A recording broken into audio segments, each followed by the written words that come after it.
Well, ang atin pong everyday update sa SB19, bigyan natin ng panahon ang mga fans na ibahagi sa inyo, mga kapwa fans, ang kanila nga pong mga kwento.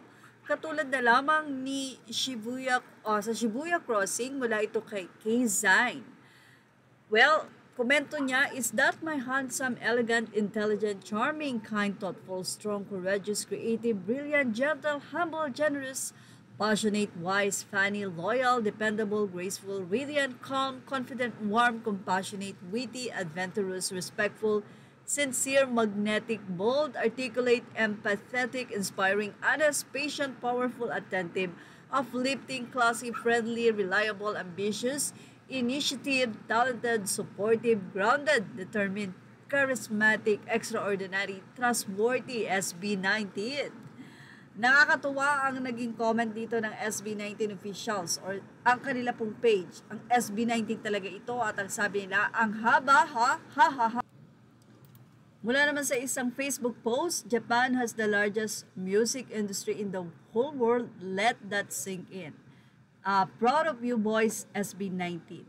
So sabi naman ni Jen, masasabi ko lang, ang daming foreign fans kanina compared sa last year nila sa Japan. Nung pagtatag, dami talaga ngayon. You've come so far, boys, and you've become global.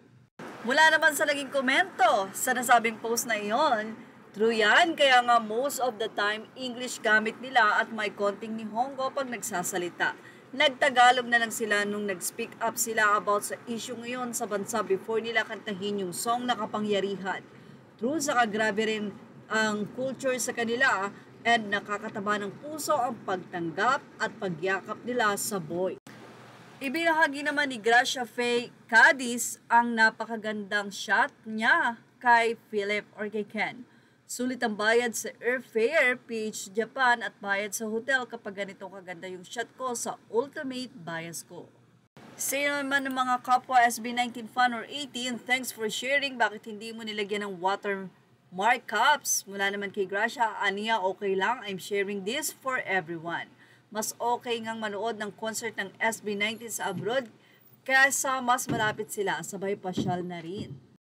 Ibinahagi din ng isang fan ang naging shot naman niya kay Pinunong Pablo. Gusto ko lang i-share sa inyo. Salamat sa musika mo, Pablo. Sana po ma-post. Say naman ng mga kapwa fan, ganda ng kuha mo, Cups. You're my light during my darkest nights. Nilagyan pa ng caption ng isa. Na-attract talaga ako sa jawline ni Pins. Kung sa mukha lang ang pag-uusapan, well, of course, mas nandoon ang kanyang wit and talent.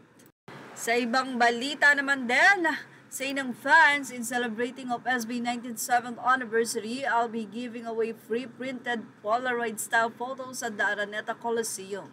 Just a little something to share the love and the memory. See you when I see you, 18. So, syempre, marami pong excited na makakuha nito.